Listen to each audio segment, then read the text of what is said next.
Lorsque j'ai accepté l'invitation de Mauro Carbone, au moment où je venais de terminer de coordonner le premier numéro d'une revue qu'avec quelques collègues de Lyon, nous avions monté, la revue Écran, tout naturellement dédiée aux écrans, des plus archaïques aux plus technologiques, j'étais en train de me demander ce qu'il en était aujourd'hui de la très ancienne fonction d'écran que les images n'ont jamais manqué de déployer pendant leur longue histoire.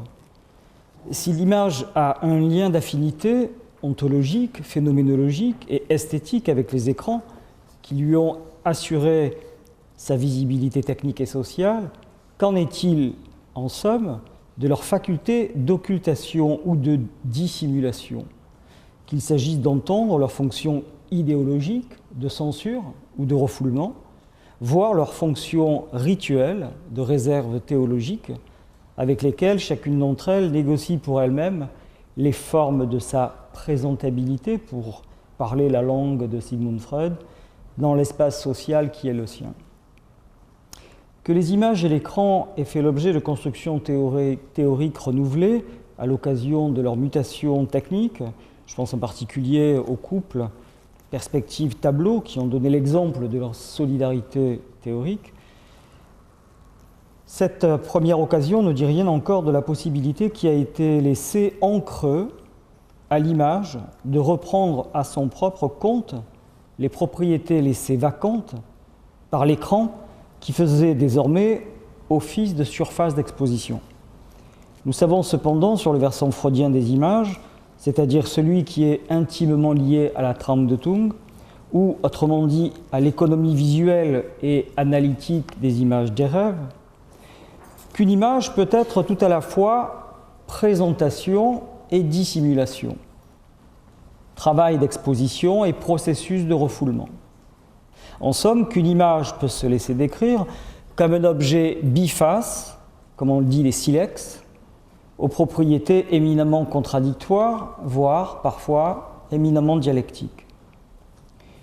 L'image de rêve a cependant compliqué cette relation entre l'expression manifeste et le fond latent qu'elle recouvre, d'un coefficient, vous le savez, de déformation, qui aura obligé Freud à faire droit à une loi de formation propre aux images du rêve, dont le ressort premier est de tenir compte d'un principe de figurabilité au nom duquel des pensées peuvent se rendre disponibles à défaut d'être parfaitement compréhensibles. Mais pour ancienne et connue qu'elle soit, force est de constater que cette fonction écran de l'image demeure frappée d'un retard théorique en regard de la littérature qui s'est saisie de sa fonction inverse, fonction de représentation et d'exposition, qui, à son corps défendant, a été comme naturalisée.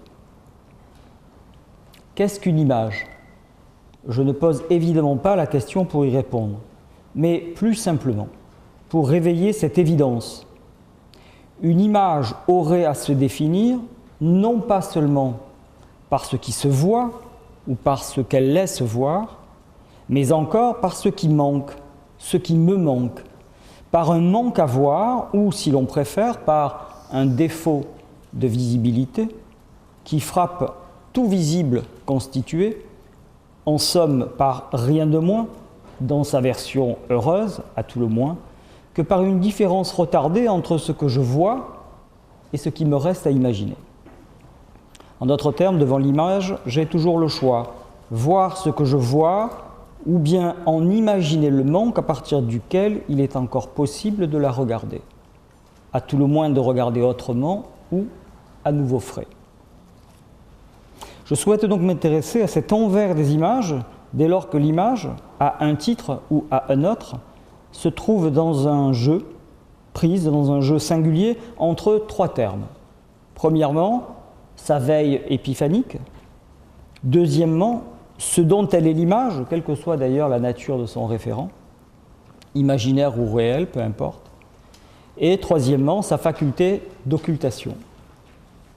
Alors je rappellerai à ce propos, et en particulier donc avec Psycho d'Alfred Hitchcock, pour m'y être attardé tout récemment, ce tableau que vous avez devant vous, ce tableau de Vilaine d'Anieri, Suzanne et les vieillards, qui dissimule le trou, qui permet à Norman d'observer sans être vu ses victimes. Quelle est donc à ce moment-là la première fonction du tableau, sinon celle-ci? Occulter le trou qui donne accès à la scène que s'est réservé Norman. Pour ce dernier, le tableau, puisqu'il regardera après avoir déposé le tableau, pour ce dernier, le tableau montre donc moins ce dont il est l'image, qu'il ne prépare le regard à autre chose que lui.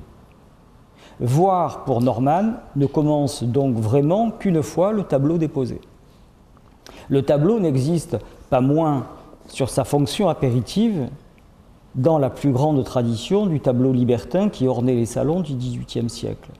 Le tableau est, sous cette condition-là, un adjuvant à l'imagination, plus qu'un objet de regard.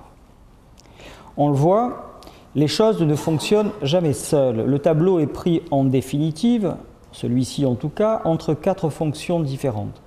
Satisfaire une jouissance esthétique, échauffer l'imagination, dissimuler la véritable scène du regard et occulter la véritable nature d'une jouissance moins désintéressée qu'on ne le croit, dut-on contredire un peu Emmanuel Kant, à moins que la question de la beauté n'ait cédé devant les assauts de la pulsion, ce que Freud n'aura pas manqué de nous rappeler. On pourrait sur le même principe évoquer d'autres espèces de tableaux à l'esthétique factice. Ainsi de ces tableaux que le cinéma a souvent convoqués et qui masquent des coffres-forts. Les tableaux, vous le savez, procèdent d'abord d'un art de la dissimulation, moins destiné d'ailleurs à défaire l'intelligence des voleurs qu'à épargner au regard l'ostentation d'une richesse qui ne saurait s'exposer sans prendre le risque d'une immanquable vulgarité. Mais l'artifice, bien sûr, ne résiste pas à l'épreuve de la relation qui se fait entre, d'une part, la valeur symbolique de l'un et la valeur monétaire de l'autre, c'est-à-dire entre le désintérêt de la jouissance esthétique et l'intérêt de la jouissance fiduciaire. Pour passionnant qu'il soit, je n'insisterai pas sur ces premiers aspects pour en considérer un autre qui me rapproche de mon sujet et de notre film.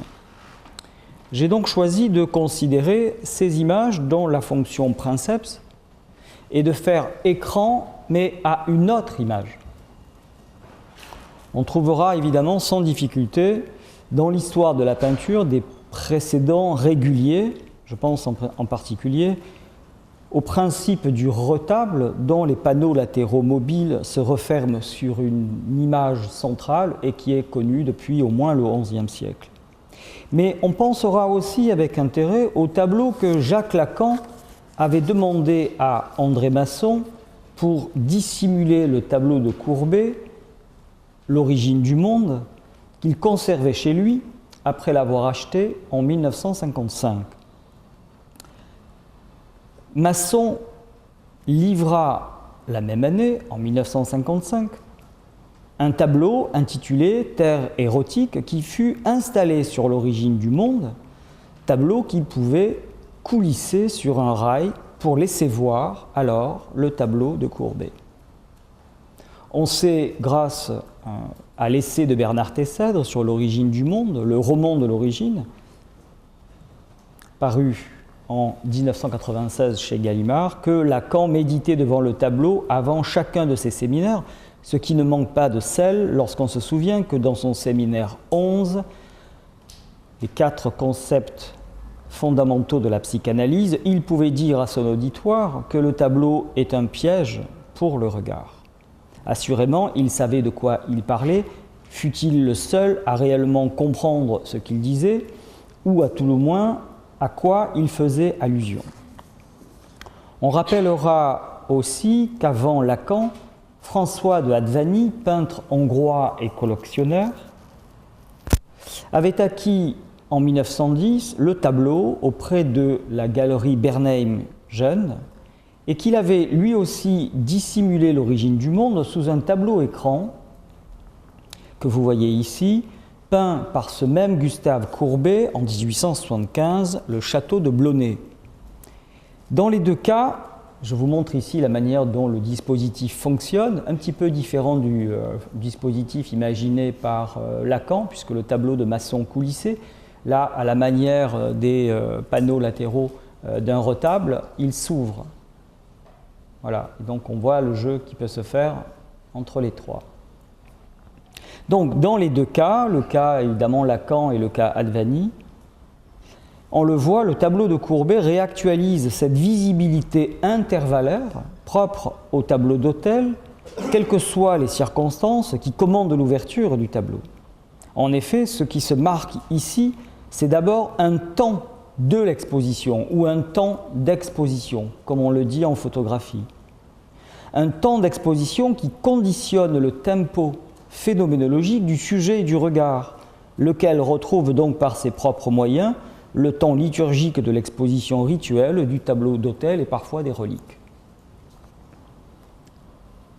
Et là, je vous montre donc, c'est l'exposition de Gustave Courbet, réalisée, une partie est cachée, mais j'espère que vous avez tout, vous, en totalité, en 2007. Hein, voilà. Donc là, vous avez l'ensemble des pièces qui étaient rapprochées du tableau qui se trouve au centre, le tableau de Courbet.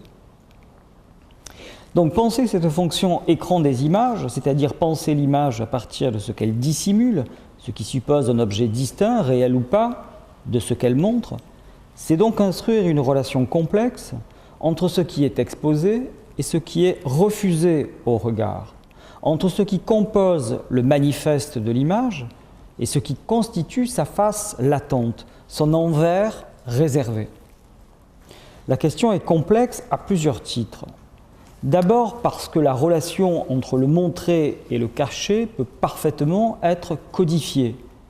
C'est le cas du retable, j'en ai parlé tout à l'heure. Ainsi du retable d'Isenheim, donc de Grunewald, qui, dans sa position fermée, celle que vous avez là sous les yeux, ne laisse paraître que le temps du deuil et du carême, mais qui, dans sa position ouverte, qui passe d'ailleurs par une position intermédiaire, ici, vous avez de part et d'autre donc l'Annonciation et la résurrection, et au milieu une nativité. Et là donc vous avez le tableau en position ouverte, avec au fond un Saint Antoine. Donc, dans sa position fermée, le retable d'Isenheim ne laisse paraître que le deuil et le temps du carême, mais dans sa position ouverte, eh bien, le retable nous donne accès à la couleur vivifiante de la nativité et de la résurrection. Ensuite, parce que la relation entre le montré et le dissimulé peut n'être pas instruite. Nous sommes devant l'image dans l'innocence d'un savoir qui nous est refusé. De l'image cachée, nous ne savons rien, il n'y a donc strictement parlé, ni attente, pas d'attente de l'ouverture du retable, si l'on ignore tout du fonctionnement rituel de ce retable, ni mystère, puisque le sens de l'image procède d'une initiation qui peut ou pas nous être proposée. Être en effet initié au mystère, c'est cela, c'est prendre part à une signification cachée, mais qui n'est cachée que pour celui à qui elle est proposée, c'est-à-dire celui à qui elle est précisément refusée. Être initié, c'est donc vivre dans l'attente d'une vision, dans l'attente d'un plus à voir, dans l'attente d'un supplément visuel qui seul permet aux sujets qui ont fait l'expérience de franchir un seuil spirituel. Si je voulais encore ajouter à cet inventaire des images écran, on pourrait ainsi s'arrêter un instant sur cette fonction écran des images à partir des effets de sédimentation visuelle qu'elles produisent. Une image sédimentée, épaissie des sédiments visuels d'une époque ou d'une culture donnée. C'est ce qu'on appelle habituellement un cliché, un stéréotype, un standard. En somme, une image qui a valeur de norme visuelle, norme qui s'en prend d'emblée à l'imaginaire, plus qu'au regard, et le sature. Un cliché pourrait donc être cela, une image dont le processus d'expérimentation s'est enrayé, condamné à une invalidante répétition. C'est la perception toute faite, le cliché, c'est-à-dire préemptée par l'image. Le cliché, c'est le ready-made phénoménologique, l'expérience visuelle préformée. Il est à ce moment-là impossible de voir le regard n'est plus libre de regarder où il veut. Il regarde où commande le cliché. Il voit donc par image interposée, il voit par interpolation visuelle, comme si une image s'était intercalée entre lui et ce qu'il voit.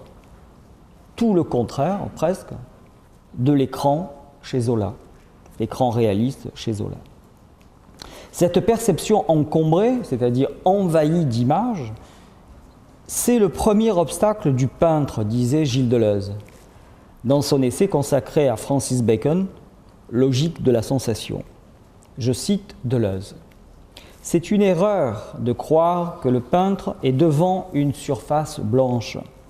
Le peintre a beaucoup de choses dans la tête et autour de lui, dans l'atelier. Or, tout ce qu'il a dans la tête et autour de lui est déjà dans la toile, plus ou moins, virtuellement ou actuellement. Mais tout cela est bien présent avant qu'il ne commence son travail. Tout cela est présent sur la toile à titre d'image, virtuelle ou actuelle. Si bien que le peintre n'a pas à remplir une surface blanche, il aurait plutôt, pour peindre, à vider, à désencombrer, à nettoyer la toile. Nous sommes assiégés d'images, toute une catégorie de choses qu'on peut appeler clichés et qui occupent déjà la toile avant le commencement. C'est dramatique, dit Deleuze en terminant. Je vous montre ici une image intéressante parce qu'elle me semble au fond résumer le travail auquel se livre le peintre. C'est celle-ci. C'est un dessin de De Kooning qui a été effacé par Rauschenberg. Alors, c'est un travail intéressant parce qu'au fond, on a le sentiment que Rauschenberg ne pouvait commencer à peindre qu'après avoir effacé un dessin de son maître, De Kooning. Sauf que Rauschenberg fait l'épreuve de quelque chose, effacer est un geste difficile. Dans un entretien que Rauschenberg a donné, il dit qu'il a rencontré De Kooning dans son atelier, il lui a demandé un tableau, une toile qui a été dessinée, et il lui a demandé de pouvoir en effacer une. De Kooning consent, et il a essayé maintes et maintes gommes, et il n'y est jamais parvenu totalement. Autrement dit, il reste toujours quelque chose sur la toile, de ce premier écran, dont on ne se débarrasse jamais tout à fait.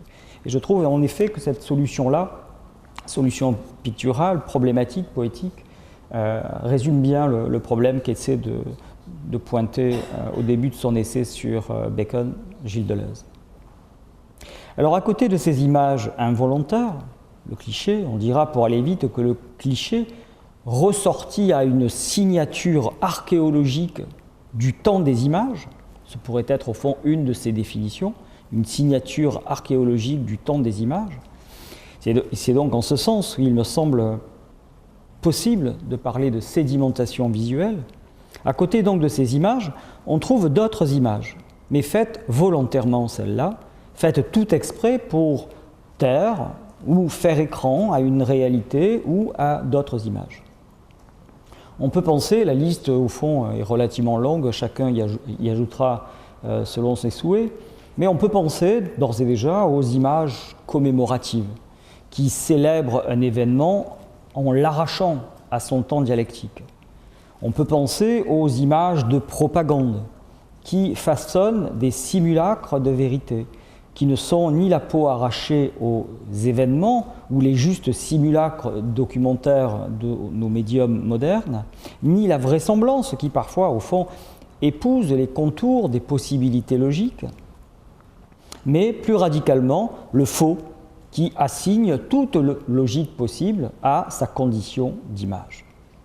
Ce sont encore les images d'actualité dont parlait Serge Danet, des images qui finissent par recouvrir les événements qu'elles espéraient couvrir, comme le dit malheureusement sans ironie le vocabulaire journalistique qui parle sans trop s'en rendre compte de couvrir un événement.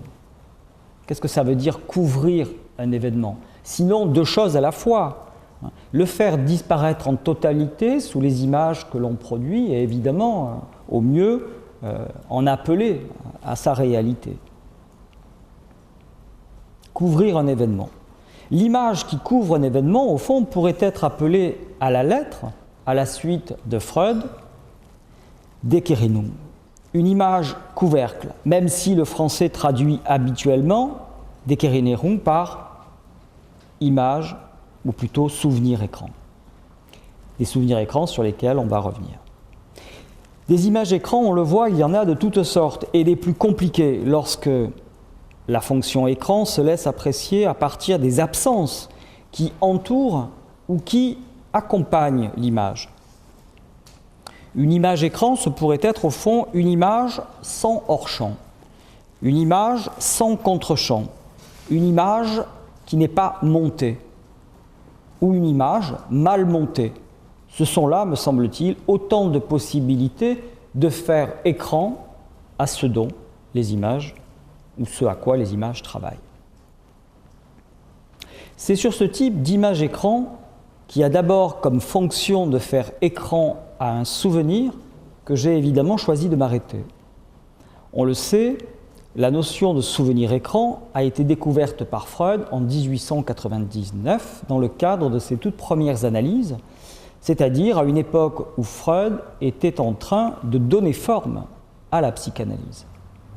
Néanmoins, je n'entends pas faire retour directement à Freud et à l'économie visuelle propre au souvenir écran, mais plutôt essayer de déplacer le modèle freudien en territoire cinématographique aux fins d'une analyse d'image qui entend faire droit à une condition iconologique du film, une condition iconologique des images du film, renouant ainsi avec le propos, le projet d'une iconologie analytique qui, depuis que Hubert Damisch en a institué le projet dans son essai fameux de 92, Le jugement de Paris, cherche à, je cite Damisch, replacer les productions majeures de la culture occidentale moderne sur le fond que constitue la culture antique, fermez la citation.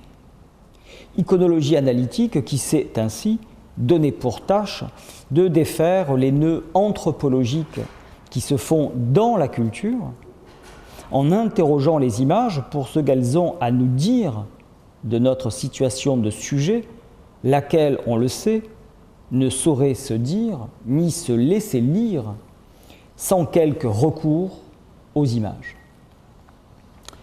Hubert Damisch s'est en effet convaincu que si l'histoire de l'art a su faire sien les savoirs de la mythologie, avançant ainsi avec Aby Warburg par remontée archéologique, dans la voie d'une iconologie raisonnée, elle ne saurait évidemment délaisser les savoirs de la psychanalyse freudienne, au premier chef desquels se trouve, je cite Damisch, la question de la figurabilité, de la Darstellbarkeit, pour reprendre le terme à Freud, soit la condition à laquelle est soumise, par définition, toute pensée qui prétend à se faire jour dans l'art comme dans le rêve. Fin de citation.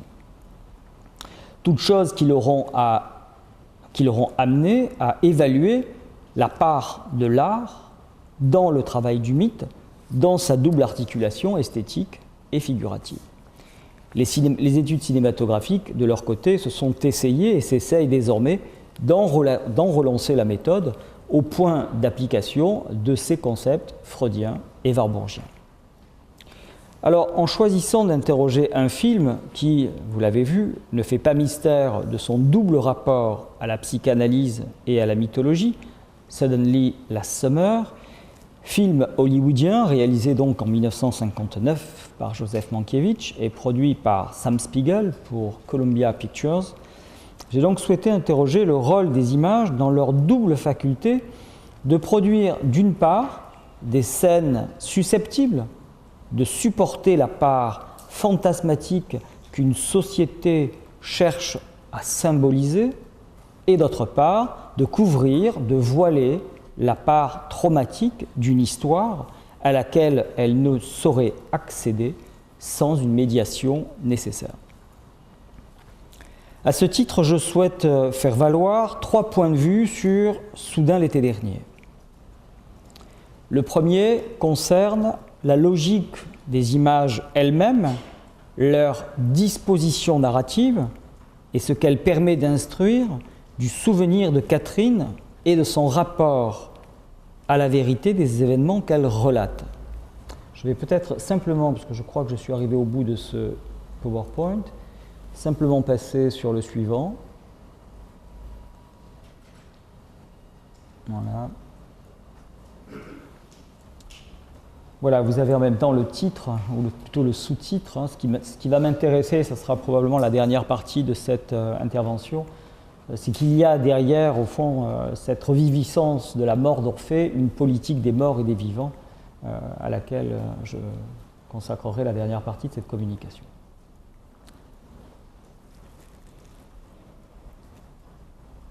Donc on le verra, le récit de Catherine, mais vous l'avez déjà jugé par vous-même, le récit de Catherine et de son rapport à la vérité des événements qu'elle relate est difficile. Il ne va pas de soi, malgré les précautions que prend ce bon docteur Kukrovitch, puisque, au fond, la patiente est mise sous hypnose et que l'hypnose est ici, je dirais, la condition ou la jauge de sa vérité. Le second point de vue s'efforcera de restaurer la ligne iconographique qui réintroduit la mise en scène de Mankiewicz dans la longue histoire des images qui ont interprété une même formule de pathos. Vous vous souvenez de la manière dont finit Sébastien. Une nuée d'enfants et d'adolescents se précipitent et l'engloutissent et ne résiste au fond qu'une main qui échappe à la mêlée. C'est de cette main que nous allons repartir, puisqu'elle condense au fond, elle est l'emblème de ce que j'appelle formule, avec Warburg bien sûr, une formule de pathos. En d'autres termes, nous verrons que la mise en scène de Mankiewicz a pris le parti pris figural du souvenir écran. La vérité de ce que nous voyons n'est possible qu'à partir du mythe dont elle rejoue l'efficacité symbolique. Enfin, le troisième point de vue de cette étude, j'en parlais tout à l'heure, s'intéressera au renversement politique opéré sur l'ascension des mendiants, des jeunes gens, des enfants, qui achèvent de les transformer visuellement en troupes bachiques, des bacchants et des bacchantes, et figuralement, on le verra, en peuple révolutionnaire. Double transformation, nous le verrons, qui complique le drame allégorique que Tennessee Williams souhaitait avoir écrit lorsqu'il faisait du cannibalisme, sans autre précision mythographique, le fond primordial des rapports sociaux d'une Amérique prise dans les rêves de sa modernité. Précisons enfin, pour souligner sa place dans l'époque, et on verra que le film du coup ne travaille pas seul, que ce film est, comme chacun sait, l'adaptation largement étoffée d'une pièce de théâtre éponyme de Tennessee Williams, montée un an plus tôt à New York. Et pour faire bonne mesure, on rappellera que cette pièce en un acte a été précédée, en 1957, par une autre pièce de Williams, La descente d'Orphée, adaptée au cinéma, cette fois par Sidney Lumet, sous le titre de Fugitive Kind, plus connu sous son titre français, L'homme à la peau de serpent, avec Marlon Brando et Anya Magnani. Enfin, précisons pour conclure, après cette brève mise en place, que cette résurgence américaine d'Orphée est contemporaine de l'Orfeo Negro de Marcel Camus, qui fut présenté en 1959 au Festival de Cannes, et qu'en France, elle a été précédée par les Orphées de Cocteau, l'Orphée de 1950 et la suite qui lui donnera 10 ans plus tard. Donc, du film de Mankiewicz, c'est à la dernière séquence que j'ai tout naturellement choisi de me consacrer, séquence qui nous donne le récit de la mort de Sébastien, récit arraché par le docteur Kukrovitch à sa patiente, soumise à une méthode qui a fait le choix de l'hypnose et de la sédation, probablement du thiopental sodique, utilisé dès les années 1940 dans le cadre de ce que la médecine appelait alors une narco-analyse. Et rappelons encore qu'à cette hypnose et à cette sédation, au fond, est confié le soin de l'abréaction qui l'a conduit jusqu'à la catharsis finale, le cri qu'elle pousse sur les deux scènes respectives, celle de la mort d'Orphée, Sébastien son cousin, mais aussi la scène analytique, puisque les deux cris se répondent. Je vous repasse rapidement les quelques images qui font le récit de cette préparation de la patiente. Vous essayez de m'hypnotiser, donnez-vous à votre main, abdiquez toute résistance. Voilà, je n'oppose aucune résistance. Le film est très démonstratif de ce point de vue. Vous direz la vérité. Donc vraiment, on est préparé à entendre un récit de vérité. Oui, j'essaierai. Vous ne nous mettez rien, c'est-à-dire on se rassure, vous raconterez tout. Oui, oui, tout sans exception. Et là, c'est l'heure de la piqûre. Donc c'est curieux, ça commence à agir. Voilà.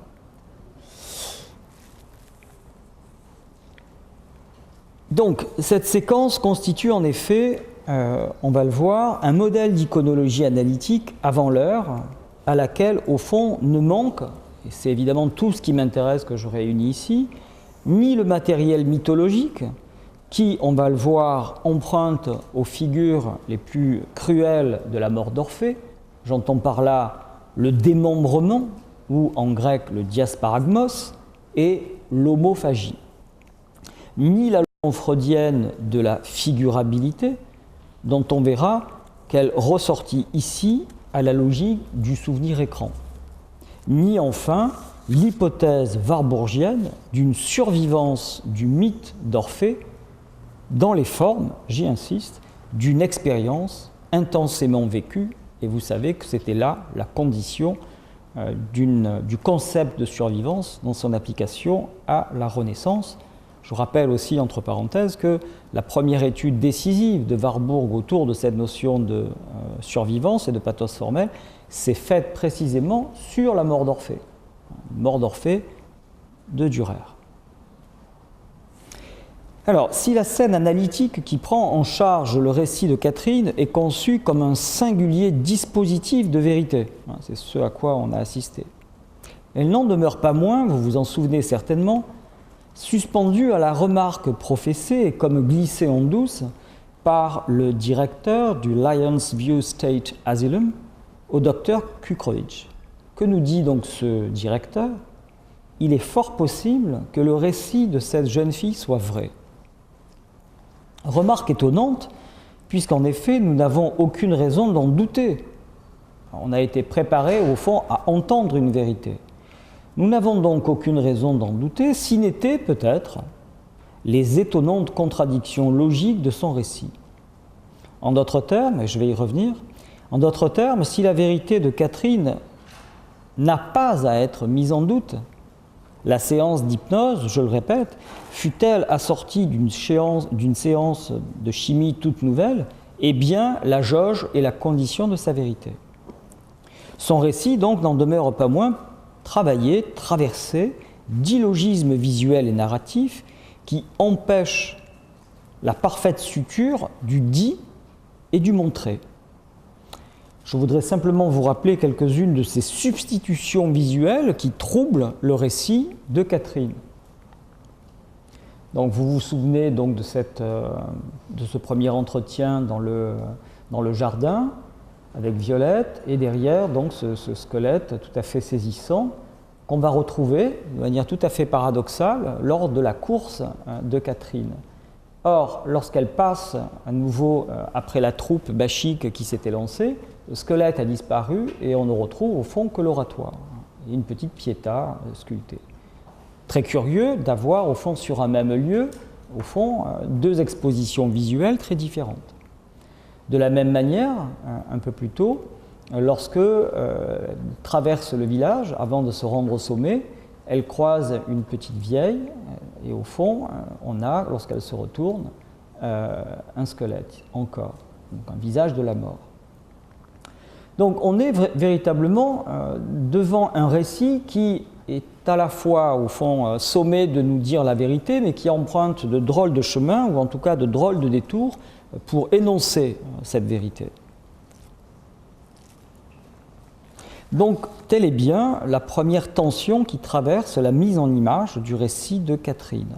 Loin de soutenir et de conforter le retour du passé, de renforcer sa dramatique, en un mot de lui donner l'étoffe du vrai, les altérations visuelles dont les images font l'objet dans la répétition qui est la leur, empêchent précisément la pleine adhésion du spectateur à ce qu'il voit. Question qui nous est posée. Comment compter alors ces incohérences visuelles si Catherine dit la vérité ? Comment maintenir la cohérence narrative de ce récit malgré ces disjonctions ? Comment penser leur rapport à sa vérité supposée ? Se proposer ces questions, ce n'est pas nécessairement soumettre la vérité de Catherine à sa contradiction et dire « elle ment ».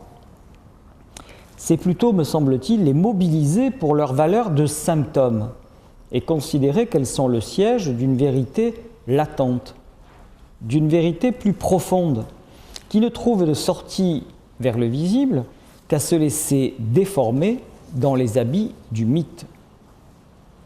Voilà qui revient à aborder autrement ces ruptures logiques, ces disjonctions narratives et ces démontages visuels. On ne se demandera donc pas si Catherine dit vrai, mais plutôt si son récit n'est pas le lieu d'une vérité autrement centrée, comme le disait déjà Freud, des images du rêve, mais qui semble ici appeler une autre réalité psychique, le souvenir écran.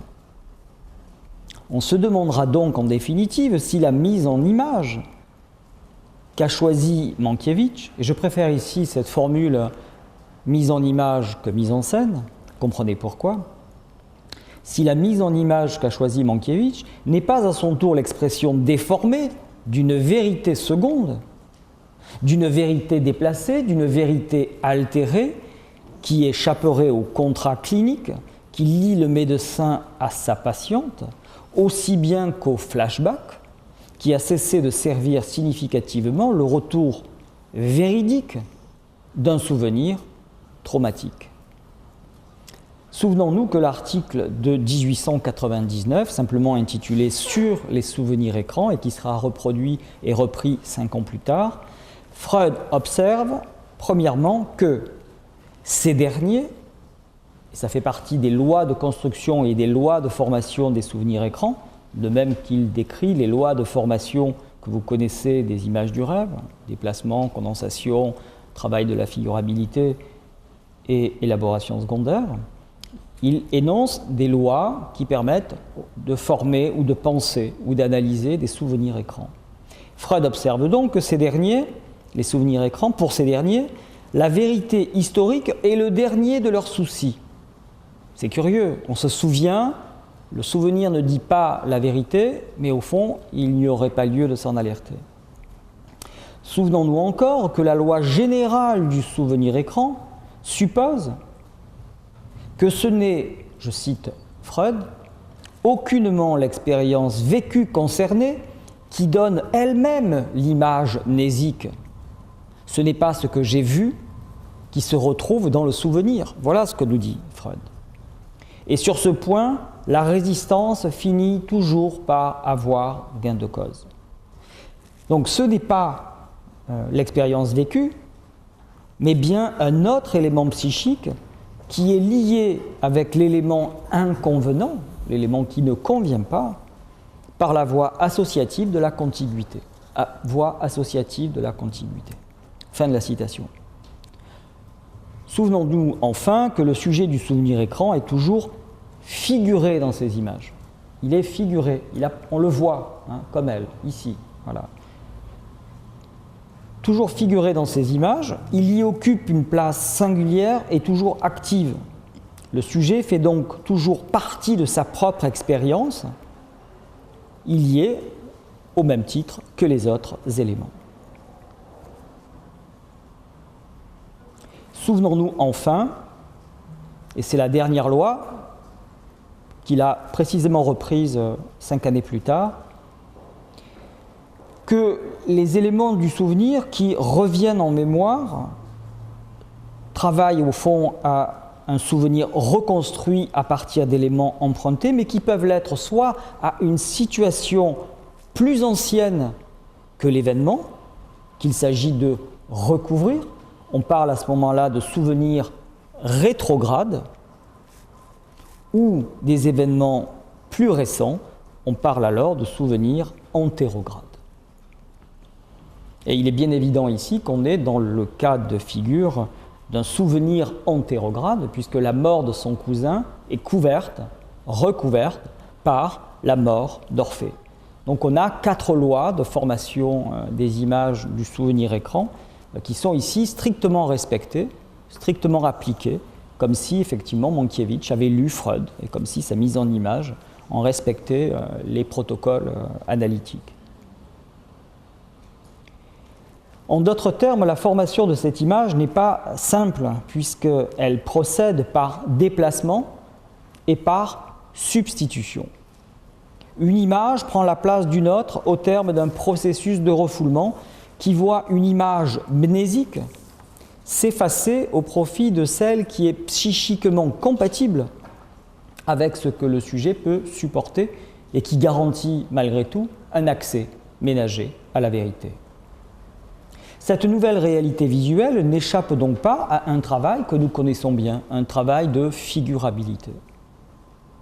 Travail de figurabilité comparable à celui de l'image du rêve, qui demande que la vérité du souvenir écran soit réévaluée à l'aune des transformations que va subir l'image mnésique. Nous sommes donc devant des images, celles proposées de l'ascension de Sébastien et de Catherine. Ce qu'il nous faut chercher, c'est derrière cette image qui n'est jamais qu'une image déformée, l'image d'origine à laquelle, au fond, elle emprunte pour se recouvrir. Qu'une scène rapportée par le patient soit falsifiée, comme le souligne Freud, ne signifie pas, je cite Freud ici, qu'on les ait inventées de toutes pièces. Elles sont fausses en ce qu'elles placent une situation à un endroit où elle ne s'était jamais produite, fusionnent ou échangent entre elles des personnes séparées ou bien se font reconnaître dans l'assemblage de 2 expériences vécues isolément. Fin de citation.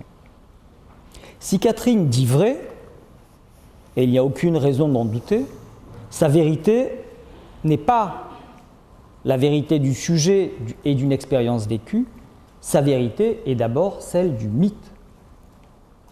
Et son souvenir n'est jamais que la forme reconstruite d'une vérité refoulée. En d'autres termes, la vérité est biface, comme l'image, le côté exposé et le côté refoulé. En d'autres termes, il semble que la mise en scène de Mankiewicz nous introduise à un au-delà ou un en-deçà du souvenir, à une forme rêvée de la mort de Sébastien, qui épouse, à bien y regarder, celle d'Orphée, qui s'organise sous les espèces d'un souvenir écran, lequel expose et cache tout à la fois le nœud traumatique qui l'a fait souffrir, lequel enfin demeure soumis au même titre que les images du rêve, je le disais tout à l'heure, au travail de la figurabilité, par lequel quelque chose trouve enfin et malgré tout la possibilité de se présenter. Donc, je m'arrête sur ce point, les logiques de formation, le travail des images, dans le cas des souvenirs écrans et dans le cas de la formation des images du rêve, procèdent de la même logique, sauf que dans un cas, le patient ou le sujet est inconscient, il dort, dans l'autre, il est conscient et offert à l'analyse, fut-elle au fond menée sous hypnose. Deuxième point. Il faut donc se faire attentif à l'extraordinaire de ce récit et prendre à la lettre les effets fantastiques qu'il produit ou qu'il introduit progressivement. Regardons à nouveau la course, on y était tout à l'heure, regardons à nouveau la course de Sébastien et observons comment les jeunes gens, de plus en plus nombreux, semblent organiser leur poursuite. En effet, l'ascension s'accompagne d'une mise en forme et d'une distribution de rôles. On se dote brusquement d'instruments de musique qui ne sont ni justifiés ni préparés. Des cymbales, des tambours, des flûtes, des cornets. On chante, on danse, on scande, là même où il n'y avait qu'une foule pressée.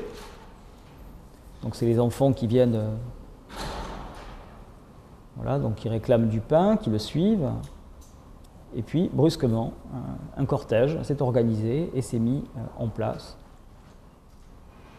jusqu'au temple. Foule pressée, mouvement désordonné, fureur aveugle, tout ceci transformé. La course se fait procession, le groupe agité se fait théorie dansée, tandis que la violence aveugle, sauvage, sans nom, se fait désormais scène, rite et sacrifice.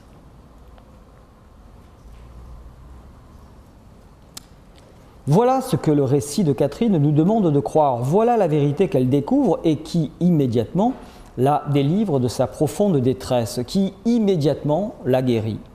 A contrario, il me semble nécessaire d'admettre que la grande leçon visuelle de Mankiewicz est d'avoir su remettre en jeu le lien structural qui unit le récit cathartique de Catherine et la forme rituelle de ce qui s'apparente à un sacrifice.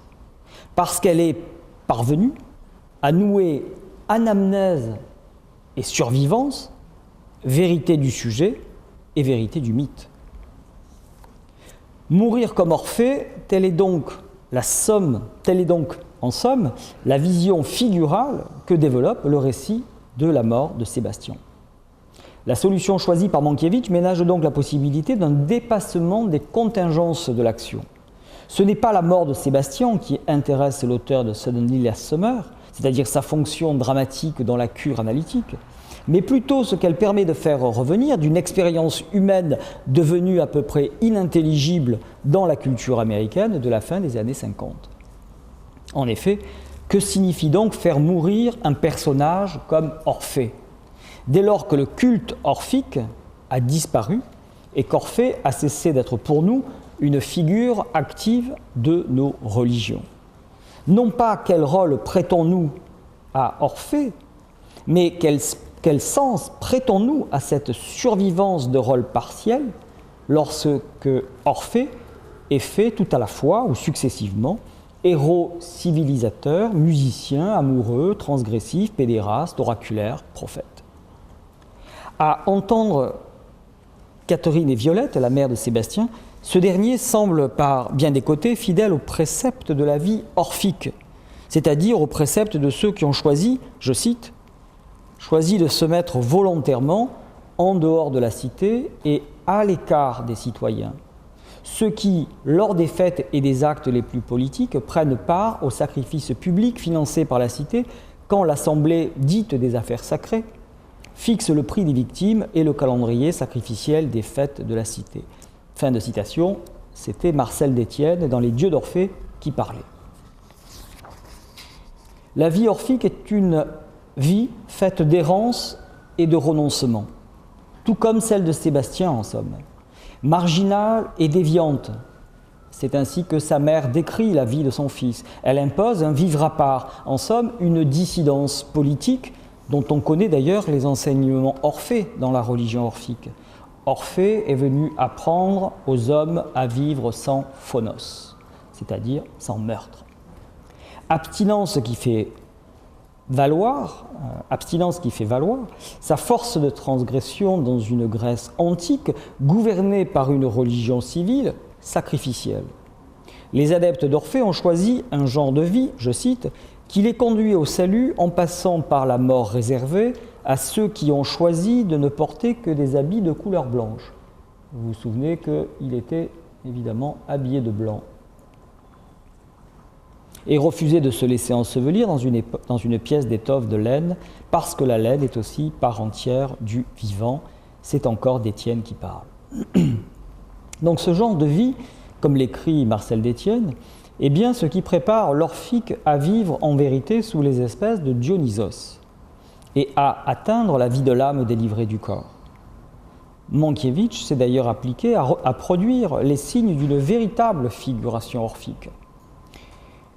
De l'éloge que tous font de lui jusqu'au meurtre final, largement inspiré du livre 11 des Métamorphoses d'Ovide, Sébastien est décrit comme l'Orphée qui conduit les forêts, les esprits des bêtes et les rochers à sa suite.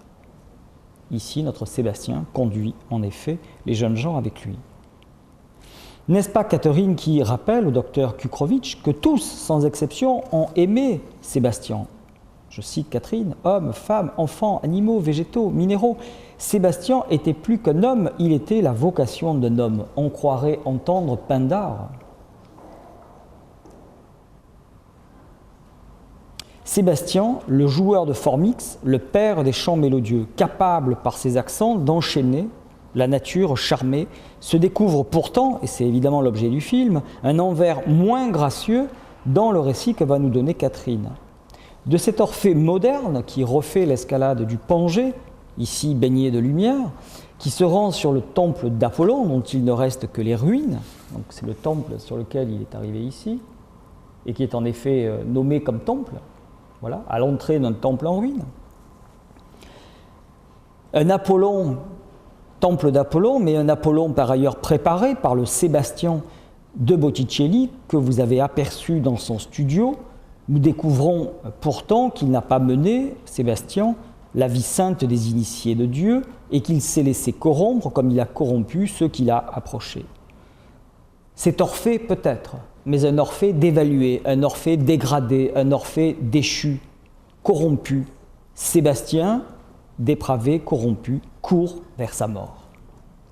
Mankiewicz aura donc assigné au poète Sébastien le visage d'Orphée, mais dans le même temps, vous l'avez remarqué, on ne voit jamais le visage de Sébastien. Il ne lui a laissé que les très blancs habits, qui dessinent, quoi ? Eh bien, son image fantomale, un fantôme d'Orphée. À tout prendre, c'est le fantôme d'Orphée qui court dans les rues de Cabeza del Lobo, c'est-à-dire une image blanchie, une image dévaluée, délavée du fils d'Apollon. Mais rien n'est simple avec la mort de Sébastien. Violette Venable nous a avertis d'une révélation. Alors qu'il s'amusait à suivre l'horrible ballet des oiseaux, qui fondait sur les tortues à peine écloses, témoin d'un immense carnage, Sébastien fait l'expérience d'une vision divine. Elle dira « Il l'a vu ». Il l'a vu, il a vu qui ? La face de Dieu. Or, voir la face de Dieu est un impossible auquel toutes les religions ont dû pourtant satisfaire, soit pour en dire l'irréalisable, soit pour en consigner le mystère. La religion de Dionysos fait de ce face-à-face avec Dieu le point d'entrée dans toute initiation. Celui qui s'est trouvé devant Dieu devient Bacchos, comme Dionysos lui-même, en ses mystères, quand il est qualifié de Bacchos, de Baccheios ou encore de Baccheus. Or, Dionysos Bacchos, c'est le maître de la folie. Et évidemment, nous revenons ici directement à Freud et à la psychanalyse. Le suivre, c'est se livrer à une folie pour garantir ou pour se garantir contre la folie du vivre et du mourir. Souvenons-nous que le rite dionysiaque qui se pratique sur la montagne, souvenons-nous aussi que la montagne est à la fois le lieu le plus proche, mais aussi le lieu le plus sauvage. Ce rite donc a pour fonction de faire surgir la vie. Souvenons-nous encore que la victime est une hypostase du Dieu lui-même et qu'en elle se joue un accès au divin. Par le démembrement, par le diasparagmos, le démembrement de la victime, on fera jaillir le pouvoir de Dionysos et par l'homophagie, on rendra possible son incorporation. Sébastien est ainsi démembré et dévoré par les jeunes gens, à la fois victime et Dieu vivant, expression de la vie orphique et manifestation de la mort dionysiaque. On sait cependant que dans les scènes de la mort d'Orphée, qui, bien que perpétrée par les femmes thraces, n'a pas la forme d'un sacrifice dionysiaque, l'imagerie ne fait aucune place, dans les premiers temps, au sparagmos. Seule la tête, parce qu'elle deviendra vaticinante, lorsqu'elle aura été recueillie sur les rives de Lesbos, et, comme celle de Panthée, brandie à bout de bras dans les scènes de céphalolophorie triomphante. Si la première iconographie du démembrement est en effet plutôt l'affaire de Panthée, qui, dans la pièce d'Euripide, subit lui aussi le diasparagmos, ses flancs sont déchirés par les ongles d'Agavée et d'Ino. Si je ne me trompe pas, je dois avoir des images. Donc là, nous repassons par la vie orphique, nous repassons par le tableau.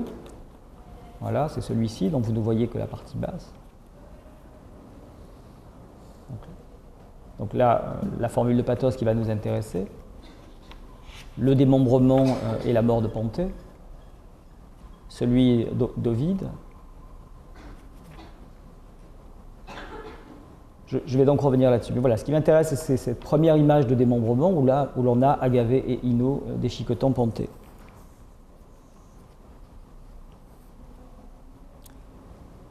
Donc, cette iconographie se fait plus explicite chez Orphée dès le XVIIe siècle, et elle va se maintenir à peu près identique à elle-même jusqu'au XIXe, Louis-Marius Bouquet ayant donné une de ses dernières représentations que certains d'entre vous connaissent bien pour y avoir longtemps travaillé. Je vous en montre quelques-unes. Vous voyez que ce qui se maintient, bien évidemment, c'est le motif de ce bras que l'on a retrouvé, le bras tendu d'Orphée, que l'on a retrouvé au-dessus de la mêlée. Voilà, ici. Donc c'est ce geste isolé, dramatisé, que l'on retrouve chez Mankiewicz dans le bras tendu qui s'élance une dernière fois hors de la mêlée. C'est lui qui condense le supplice d'Orphée et la mort de Sébastien, lui encore qui donne en raccourci l'image qui emblématise le récit que Catherine détaille.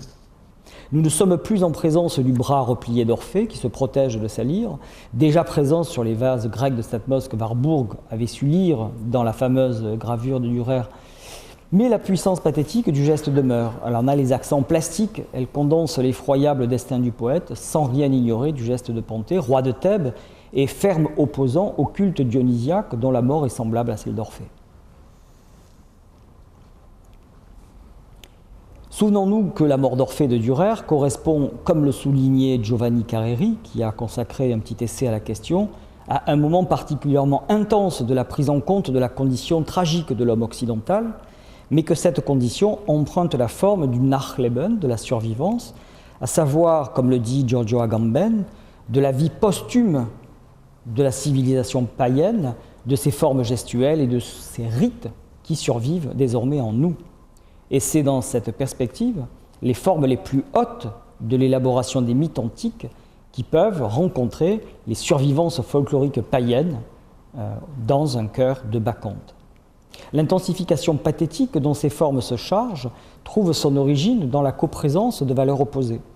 La cruauté et la jouissance des Bacchantes, leur domination sur le héros masculin, le sacrifice de celui-ci, sa souffrance, son inversion sexuelle, la punition démesurée qu'elle subit, son effet cathartique. Le processus est ici rejoué dans le film de Mankiewicz selon un ordre en tout point semblable.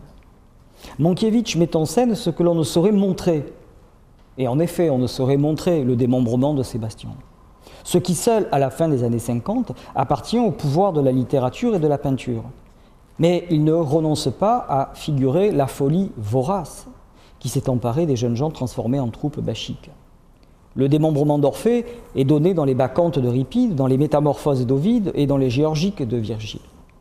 Tennessee Williams, qui écrivait 2 ans plus tôt La descente d'Orphée, y a sans doute songé. Pourtant, il n'a pas resserré son récit sur les textes antiques. Il n'a pas laissé tirer de son festin anthropophage le fil qui aurait pu le relier à ce fond orphique. Il est d'ailleurs de ce point de vue curieux que Tennessee Williams ait reproché à Mankiewicz d'avoir donné à la mort de Sébastien trop de chair, trop de corps, trop de présence concrète, là où il l'avait pensé comme une grande métaphore de l'Amérique, la dévoration anthropophagique comme principe décisif des rapports sociaux. Réaction difficilement compréhensible lorsqu'on relit le texte de la pièce et qu'on le rapporte au film. Je vous lis cette fois Tennessee Williams. Ils avaient arraché, coupé des morceaux de son corps avec les mains ou avec des couteaux ou peut-être avec des boîtes de conserve déchiquetées qui leur servaient à faire de la musique. Ils avaient arraché des lambeaux de son corps et les avaient enfoncés dans leur petite bouche noire et féroce, leur petite bouche avide et goulue. Tout était silencieux maintenant, il n'y avait plus rien à voir que Sébastien, ce qui restait de lui, et qui avait l'air d'un grand bouquet de roses enveloppé dans du papier blanc, déchiré, jeté, écrasé. Contre ce mur chauffé à blanc. On le voit, la description est infiniment plus cruelle que ne peut l'être la mise en scène de Mankiewicz, qui, au fond, pour l'être, a besoin d'Orphée et de l'iconographie, qui, elle, est encore porteuse de cette imagerie cruelle. Donc comment comprendre la critique de Williams adressée aux images de Mankiewicz? Comment relire cet excès littéraire devant la rareté visuelle que nous livre la mise en scène de Mankiewicz? Comment penser ce différentiel charnel, sinon en prenant la mesure de ce que la pathos formelle est parvenue à intensifier?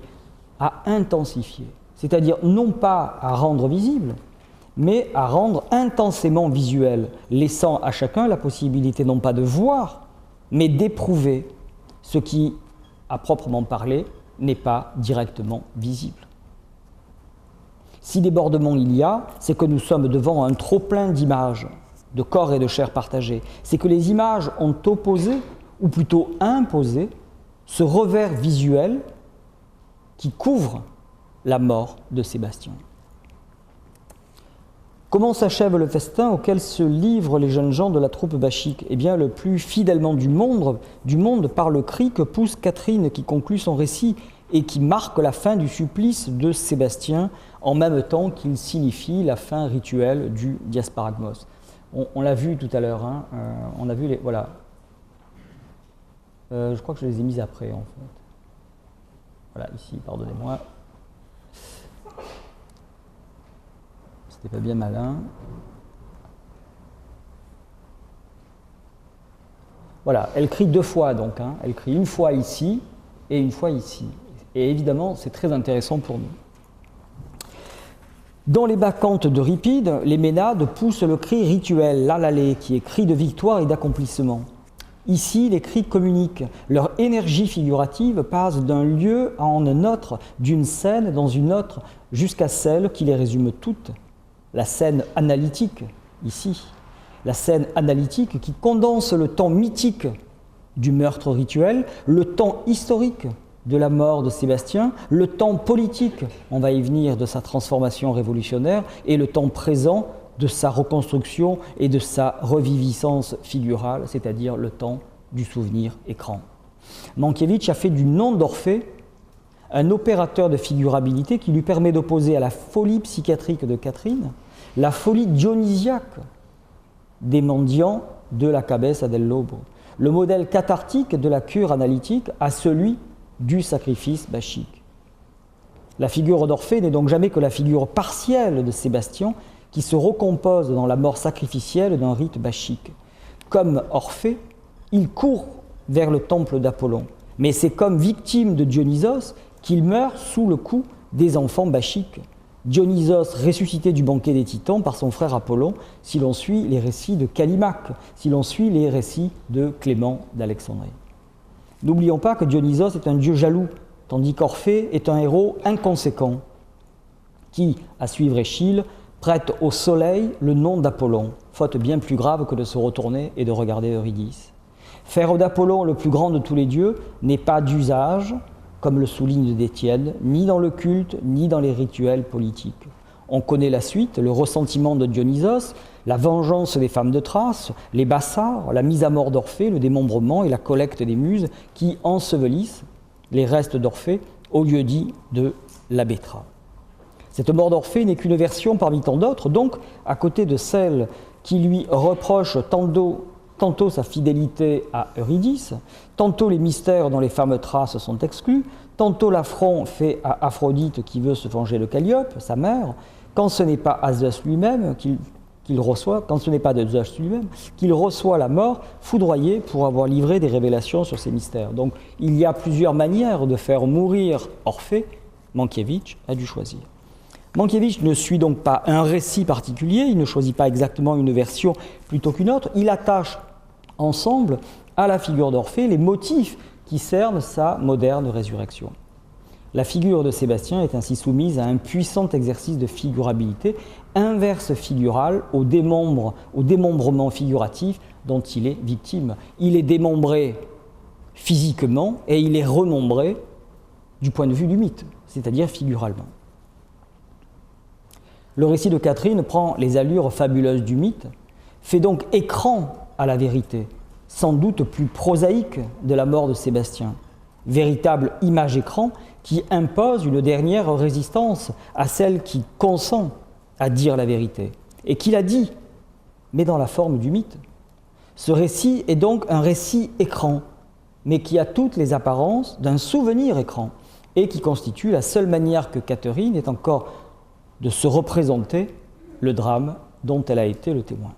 C'est en cela que le mythe est nécessaire au récit de la mort de Sébastien. Il est à la fois matière littéraire et figurative de sa présentabilité, c'est-à-dire la forme garante de sa reconnaissance et de sa sublimation. Si le mythe dit la vérité de la mort de Sébastien, il la protège du sordide à laquelle elle a probablement été exposée. J'en termine, je vais abréger votre propre supplice, pour aborder juste la question politique de cette mort d'Orphée. Tel est au fond l'inattendu du film de Joseph Mankiewicz, l'apparition dans son cinéma d'une image de la jeunesse qui revient transfigurée en un corps processionnaire, un corps païen, une théorie dansée du dieu Dionysos. Image en elle la puissance allégorique d'une illumination politique.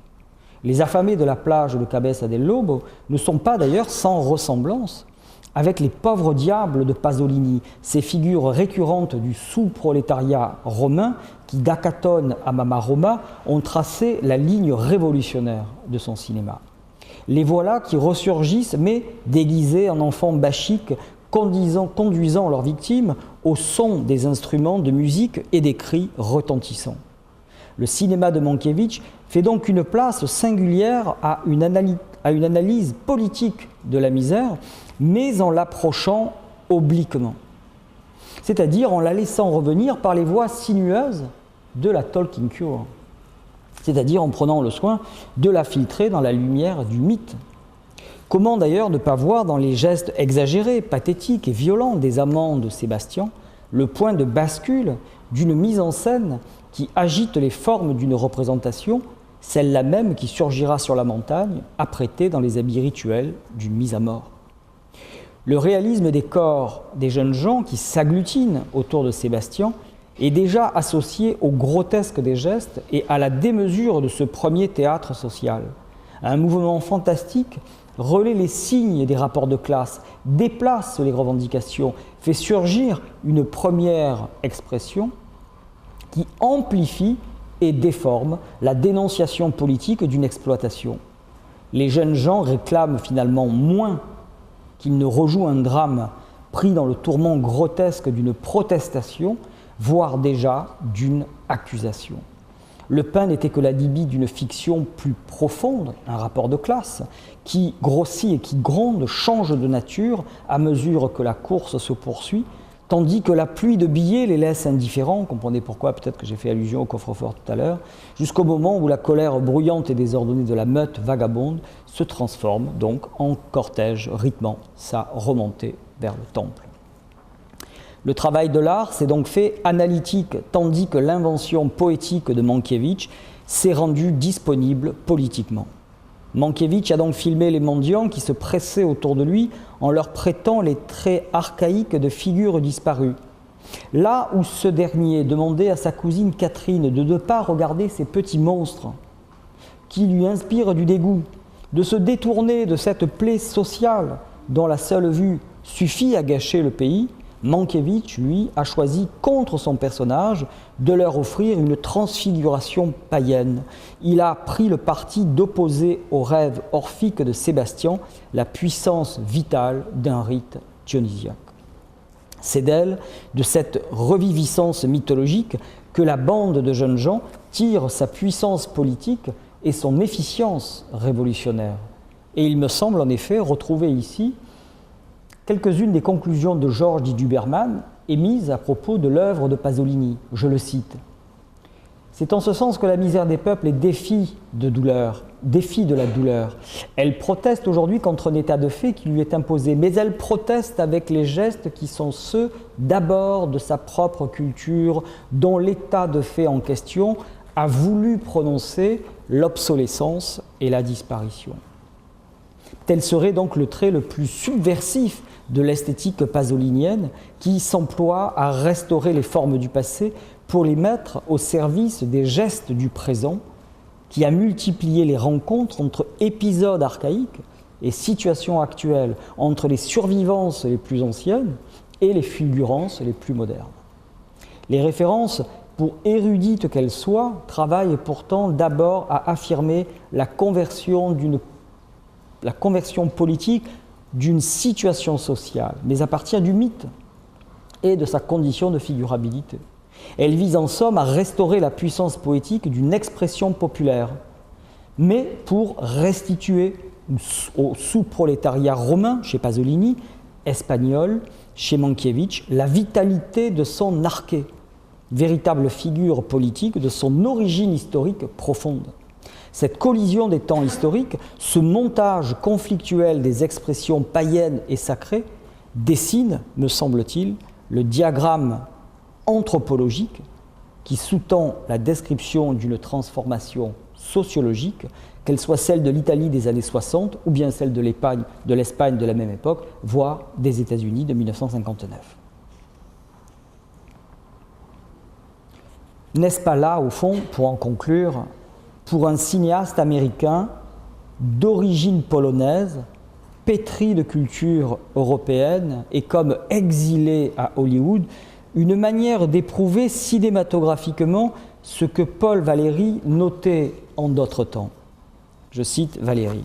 « Partout où les noms de César, Gaius, de Trajan, de Virgile, partout où les noms de Moïse et de Saint Paul, partout où les noms d'Aristote, de Platon et d'Euclide ont eu une signification et une autorité simultanées, là est l'Europe.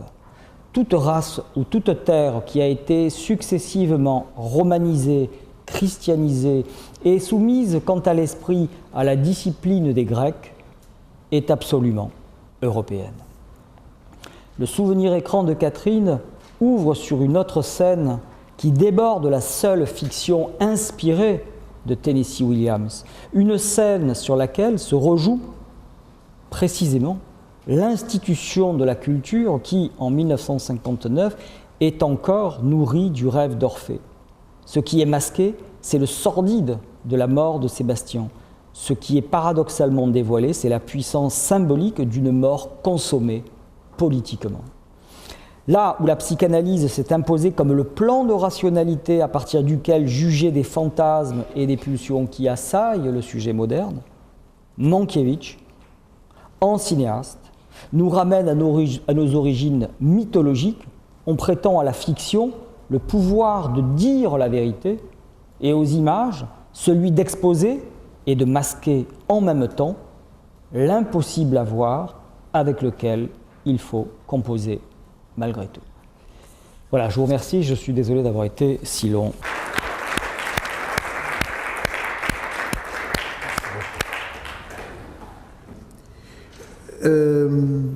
Je voudrais profiter du fait d'avoir le micro devant moi pour te poser la première.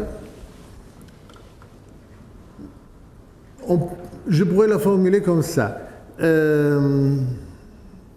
Tu as évoqué à un moment donné Deleuze, tu as fait référence à la conception freudienne du souvenir écran. Je me demandais s'il n'y a pas une tension entre les deux. Ce que je veux dire, la notion de souvenir écran, ou plutôt la manière où Freud mobilise la notion de souvenir écran est assez ambiguë. C'est-à-dire, il y a la tendance chez Freud à dire parfois le psychanalyste a comme but et comme tâche d'aller au-delà du souvenir écran pour retrouver ce que Freud appelle la trace mnésique, originaire. Et donc quelque chose qui serait couvert justement par le souvenir écran. Donc il y a un au-delà du souvenir écran qu'il faut chercher à retrouver. De l'autre côté, ce que Deleuze dit à propos de la toile, c'est que au-delà des images, il n'y a que d'autres images. Et donc il n'y a pas quelque chose d'originaire, même pas la surface blanche. Et ce n'est que en déformant des images qui sont des images clichés que Cézanne peut enfin peindre la pommeité des pommes, pour faire référence à l'article de Lawrence auquel Deleuze fait référence. Et donc d'un côté, il y aurait chez Freud un au-delà des images écran, quelque chose comme une trace mnésique qui serait première par rapport aux images, et de l'autre côté, il n'y aurait rien de véritablement premier chez Deleuze. Voilà, je me demande s'il n'y a pas une tension pareille et si aujourd'hui on n'est pas en train de voir un développement de la notion d'écran qui va précisément dès la conception freudienne plutôt vers la conception deleuzienne, c'est-à-dire un écran qui pour le dire avec Casetti est en display, c'est-à-dire quelque chose qui ne fait que montrer, qui ne cache plus rien. Voilà. Alors, si je reprends la question par la fin, avec cette idée au fond d'une image qui aurait perdu cette faculté de cacher, on voit au fond que cette faculté de cacher, cette faculté d'occultation, de dissimulation, de masquage de l'image est très souvent au fond travaillée négativement. C'est-à-dire, au fond, qu'est-ce qu'une image a à cacher? Qu'est-ce qu'elle nous cache? Et il y a comme une espèce de volonté d'en restaurer, au fond, la part soustraite, qui serait tantôt une part maudite, qu'elle le soit, au fond, scandaleusement refoulée au nom d'un trauma sexuel, ou qu'elle soit, au contraire, refoulée pour des raisons idéologiques. Mais dans tous les cas, au fond, ce qui est manqué dans l'image, c'est ce qui doit être restauré. Mais restauration qui est travaillée au fond par une espèce de vertu inverse, de vertu négative. Quelque chose manque à l'image, quelque chose me manque, et c'est ce manque que je dois gagner.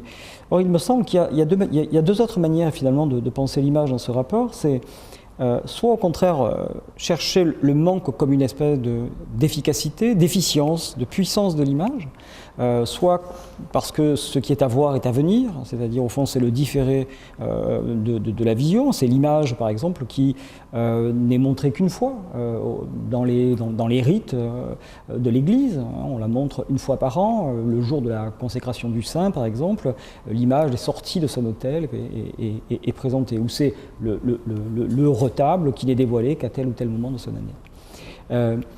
En revanche, ce qui est beaucoup plus inquiétant, donc là on aurait une espèce de dialectique entre, au fond, une positivité du manque et d'autre côté sa négativité, quelque chose finalement à laquelle on est déjà relativement habitué, même si on a quand même beaucoup de mal à penser la positivité du manque. En revanche, ce qui est beaucoup plus ennuyeux, c'est effectivement lorsque l'image est pensée sans reste, c'est-à-dire au fond sans vestige, sans trace, lorsqu'elle est au fond lorsqu'elle se confond avec sa présentation, son exposition, et c'est probablement le danger des images aujourd'hui, dont on a le sentiment que la technologie pourrait nous affranchir de ces vertus, quelles qu'elles soient, négatives ou positives, du manque. C'est-à-dire, au fond, on est devant l'image, on est saturé d'images, tout est couvert, tout est mis en réseau, il ne nous manque rien. C'est terrible d'imaginer qu'il ne nous manque rien. Or, c'est pas vrai. Je veux dire, il est certain que je dirais de manière ontologique, mais phénoménologique aussi, l'image est travaillée substantiellement par un manque. La question, effectivement, c'est savoir s'en approcher. Et là, il me semblait effectivement intéressant de pouvoir rapprocher d'un côté la position deleuzienne, qui considère effectivement que tout geste poétique, tout geste d'inscription sur la toile procède d'abord d'un geste d'effacement. Il faut se souvenir qu'on ne commence jamais sur une toile blanche, mais qu'on procède au fond par effacement. Et c'est pour ça que j'ai pris finalement la métaphore de la sédimentation. C'est-à-dire qu'une image, elle est toujours au fond sédimentée, épaisse, opacifiée. Opacité évidemment qui nous renvoie à Freud via Marin, Damisch et quelques autres. Et puis évidemment, il y a l'image freudienne qui fonctionne à partir de ce vestige, de cette trace mnésique qu'il s'agit au fond d'essayer de restaurer. Mais on voit bien que l'idée de trace fonctionne là aussi sur le modèle archéologique. C'est quelque chose est laissé. Tu parlais d'au-delà, je parlerai plus volontiers d'en-deçà. Et c'est pour ça qu'il me semble que la perspective warburgienne et la perspective freudienne, même si l'un et l'autre ne se sont jamais rencontrés, ont ceci de caractéristique et de commun, c'est qu'elles fonctionnent toutes les deux par, je dirais, le même recours au modèle archéologique. Dans les deux cas, on parle de remontée archéologique. Dans les deux cas, on cherche une trace ou à reconstituer finalement des généalogies d'images. Mais tout ceci pour en venir à où? Ou en venir à quoi? À une origine. Mais l'origine, et pour l'un et pour l'autre, au fond, c'est jamais qu'une fiction. C'est une fiction d'origine. C'est pas une origine comme moment premier. D'ailleurs, je pense à ce titre qu'on a tout intérêt à distinguer le commencement de l'origine. Elles n'ont pas les mêmes fonctions, ou même la notion d'invention. Ce qui est premier peut être premier sous bien des aspects, me semble-t-il, et l'origine n'est jamais que l'un de ces aspects, mais avec au fond ce caractère très précis, de valoir pour nous comme une fiction à partir de laquelle il est possible d'instituer le sujet, soit pour lui, soit pour son appartenance à la culture.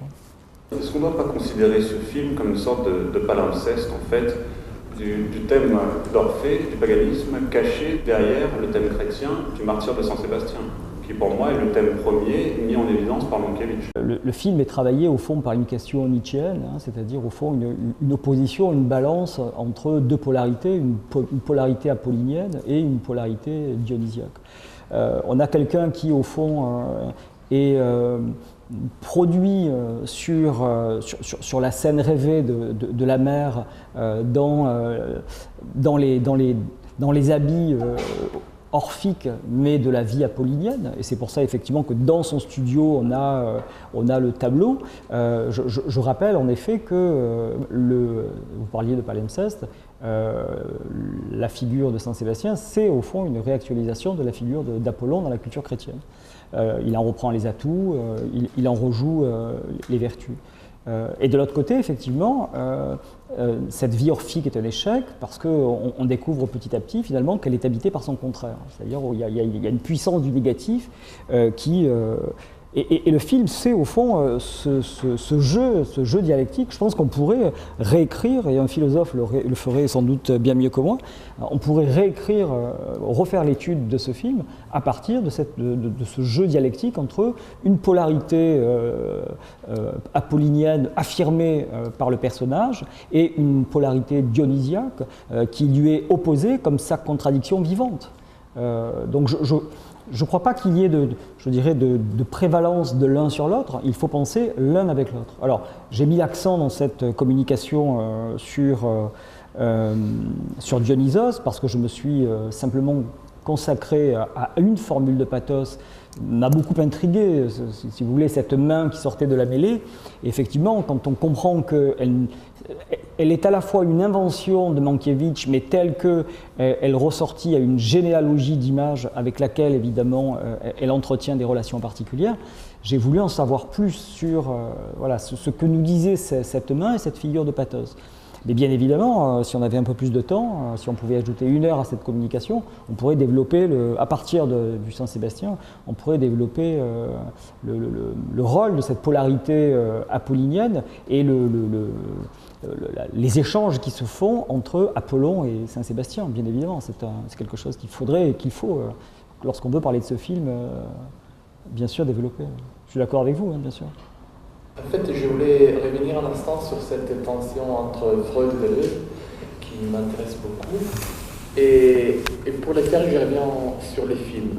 En effet, je suis tout à fait d'accord avec vous que le flashback du film dont vous avez parlé, c'est un souvenir écran. Mais j'avais retrouvé dans le film deux autres souvenirs écran, on peut dire, qui ne sont pas montrés avec un flashback. Et ils sont racontés, un par Krakef et l'autre par Violette, ils sont racontés avant ces flashbacks. Et donc, d'une certaine manière, ça semblait un peu comme si il y avait deux souvenirs écrans, et après, derrière, comme disait auparavant Moreau, il y avait les vrais souvenirs, qui, comme vous avez bien montré, c'est montré toujours comme un souvenir écran. Et donc, cette dialectique, je la trouve très intéressante. Et je me demandais si, à ces propos-là, cette image de manque qu'il y a dans une image n'est pas une image un peu trop, je ne veux pas dire freudienne, mais qui quand même renvoie à une vraie origine. Par contre, moi, je voyais un peu cette superposition de souvenirs écran sans image, après souvenir écran avec des images qui étaient censées être vraies mais qui n'étaient pas vraies. Je voyais un peu cette superposition comme une sorte d'excès et pas comme un manque. Comme si l'image était, on peut dire, excessive. Et dans ces cas-là, c'était un excès qui avait à faire aussi avec le contenu troublant et traumatique de l'image. Et à ces propos-là, vous avez parlé aussi d'économie visuelle chez Freud, et moi j'ai tout de suite pensé à ce que Lyotard dit de Freud en parlant de économie libidinale de l'esthétique chez Freud. Et à ces propos-là, justement, il disait que ce que Freud avait un peu manqué avec son économie libidinale des images, c'était justement moi je pourrais l'interpréter, cette valeur de l'image en tant qu'objet qui ne doit pas faire référence à quelque chose d'autre. Et donc, pour le dire avec Deleuze et pas avec Lyotard, quelque chose qui ne manque pas, mais peut-être doit sa capacité de faire référence à d'autres images, de se faire écran d'autres images à une virtualité qui est plutôt du côté de l'excès que du manque. On est devant une surcharge visuelle, on est devant au fond quelque chose qui vient s'ajouter. Alors je ne suis pas tout à fait d'accord, je ne suis pas certain que le récit de Violette dans le jardin relève du souvenir écran. Moi il me semble que là c'est une fiction composée par la mère, elle est pas, je ne suis pas certain, bon, c'est une belle hystérique elle aussi, donc comme telle effectivement si elle était analysée je pense que peut-être il y aurait à le vérifier, mais la question c'est le souvenir écran là a pris une forme démonstrative qui est quasiment incontestable. Alors c'est très curieux parce que elle est à la fois incontestable lorsqu'on la voit, mais si vous cherchez dans la littérature sur ce film, vous trouvez quasiment rien. C'est-à-dire que c'est évident une fois qu'on l'a dit, voilà, et pour avoir lu beaucoup de copies de mes étudiants, je n'ai pas souvenir d'avoir lu de souvenirs écran, mais ils sont là, ils me corrigeront si je me trompe, mais je suis pas. Et pourtant, c'était des étudiants doués, intelligents, qui avaient l'habitude de lire des images. Autrement dit, je me dis la question du souvenir écran est délicate, parce que à la fois elle n'est pas si facile à faire émerger, et deuxièmement je ne suis pas certain qu'on puisse la retrouver chez la mère. Moi j'ai l'impression que c'est une femme lucide et qui construit au fond la géographie de son fils. Alors, mais de là me prononcer, je ne sais pas finalement si le film nous laisse la possibilité de nous prononcer sur le souvenir tel que nous le relate sa mère. Est-ce que c'est un souvenir écran ou est-ce que ça ne l'est pas? Au fond, pour le savoir, il faudrait soit faire l'épreuve de ces images, soit faire l'épreuve de l'analyse. Or, ni l'un ni l'autre ne nous sont donnés. Donc là, je pense qu'il faut quand même conserver une espèce de réserve herméneutique et ne pas, au fond, prêter au-delà de ce qu'on peut légitimement, finalement, prouver par l'analyse. Dans le cas de Catherine, il n'y a pas de problème. Dans le cas de la mère, je suis quand même plus réservé. Après, évidemment, tout ce qui reste à penser, me semble-t-il, à partir de cette idée d'écran, c'est cette dialectique, parce que c'est cela qui m'importe, c'est comment on passe finalement de ce qui manque à ce qui surgit malgré tout, hein, ou plutôt comment créer les conditions du manque pour que quelque chose advienne. Donc, c'est pour ça que je trouve que finalement, le geste de Rauschenberg, on ne peut pas trouver mieux. Rauschenberg qui a, de manière à la fois poétique, au sens sa mise en œuvre pratique et théorique, une intuition géniale, et c'est pas tuer le maître, on serait dans une mauvaise symbolique, hein, c'est au fond, si je veux commencer, il faut que je commence par effacer. Voilà. Et donc j'efface cette toile, et une fois que j'aurai terminé d'effacer, je pourrai commencer. Ça c'est magnifique. Je pense qu'on pourrait faire une histoire des repeints, ou des repentirs en peinture, c'est-à-dire quelque chose qui est recouvert. Voilà. Et donc quelque chose qui vient faire écran à quelque chose qui n'est plus là, qui est disponible mais dessous. Je pense qu'on pourrait faire au fond peut-être une histoire des repentirs en peinture à partir de la théorie freudienne du souvenir écran. Est-ce que finalement le repentir, c'est pas un souvenir écran plastique? D'autres questions? J'étais beaucoup interrogée par ce double mouvement qui a rythmé votre intervention entre cette survivance et ce faire écran, comme deux mouvements que vous avez aussi explicités, finalement reviennent au même procédé archéologique. Et donc je me demandais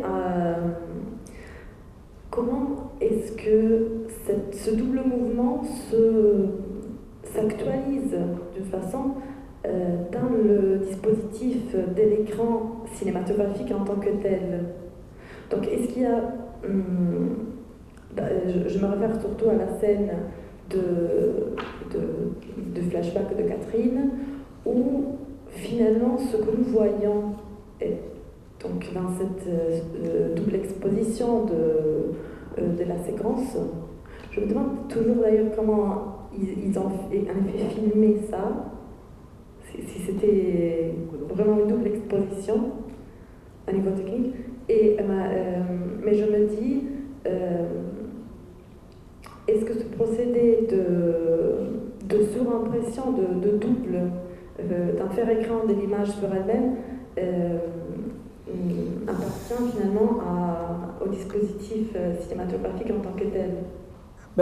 L'idée de la surimpression, ça fait partie des lois de la formation, des lois de formation de l'image écran, c'est-à-dire ou du souvenir écran, c'est-à-dire que le rêveur est inclus dans l'image qu'il produit. Enfin, le rêveur, en tout cas celui qui a ce souvenir, hein, l'image mnésique introduit le sujet qui en fait le récit. Il se voit dans l'image, de la même manière qu'au fond, elle se voit dans l'image dont elle nous donne le récit. Donc il me semble que le travail de la surimpression, ici, de manière essentielle, après on pourrait peut-être imaginer d'autres voies analytiques, hein, la condensation est en effet quelque chose qui se prête évidemment de facto à la figurabilité, mais que là on est vraiment dans le cadre du développement d'une loi possible propre à la formation des souvenirs écrans. Mais ce que je voulais, lorsque vous parliez de dialectique, moi je crois qu'il y a vraiment cette idée d'un tempo, d'un rythme phénoménologique propre à l'image, hein, c'est-à-dire ce qui est là, qui n'est plus là. Et le problème, c'est qu'en fait, ce temps phénoménologique, il est ensuite socialisé, ritualisé, et au fond, il devient possible de prêter aux images à la fois le moment de leur exposition et de l'autre côté, au fond, de les soustraire à leur exposition pour les ramener à leur fonction d'occultation. Et que là, de manière évidente, la liturgie chrétienne travaille de manière efficiente, efficace, ce tempo phénoménologique qui est rythmé par le calendrier liturgique. Les retables s'ouvrent et se ferment, s'ouvrent et se ferment. Cette ouverture, ce battement de l'image, c'est comme si finalement, je dirais, la tentation ou la tension d'objectivation des médiums photographiques, que ce soit analogique ou numérique, peu importe, mais cette objectivation de l'image, cette confiance technologique faite à l'image, c'est comme si on avait perdu de vue ce battement technologique. Et au fond, il faut chaque fois le reconquérir. Et le cinéma, évidemment, par les moyens qui sont les siens, c'est-à-dire le hors-champ, le contre-champ, le montage, permet au fond de restaurer finalement tout le temps la visibilité d'une image qui est travaillée finalement par ce qui, en puissance, lui manque et qui est toujours au fond à reconquérir. Une image au cinéma n'est jamais définitive. Elle est à la fois, au fond, une pleine épiphanie, et comme telle, elle veille. C'est pour ça que j'ai parlé de veille épiphanique. Et en même temps, elle est toujours finalement creusée à partir de ce point que je peux occuper et qui, au fond, permet de relativiser ce que je vois. Et donc, ce moment relatif, c'est ce qui ouvre le rythme, finalement, phénoménologique à autre chose que la pleine coïncidence des formes avec leur visibilité. C'est dans ce sens que je pense en effet qu'aujourd'hui on a intérêt à réintégrer la question. Alors il y a une solidarité de l'image et de l'écran au titre évidemment des dispositions technologiques, phénoménologiques ou ontologiques des nouvelles technologies. Mais il me semble qu'on a quand même intérêt à ne pas oublier cette faculté d'occultation qui est en propre qui appartient en propre à l'image et qu'on peut ou pas actualiser par les moyens poétiques dont on dispose. Voilà, le retable, il va ouvrir et fermer ses volets. La peinture, elle peut solliciter ou pas en hors-champ. Le cinéma.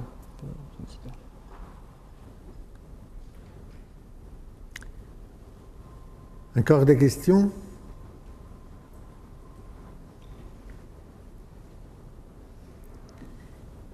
Bon, alors, en attendant que vous élaboriez d'autres questions, je voulais reprendre notre dialogue. Et pour dire que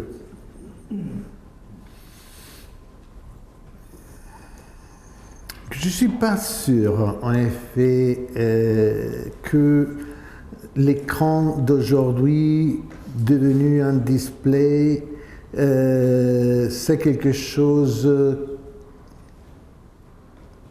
qui échappe à une dialectique d'excédence telle que Jacopo l'évoquait.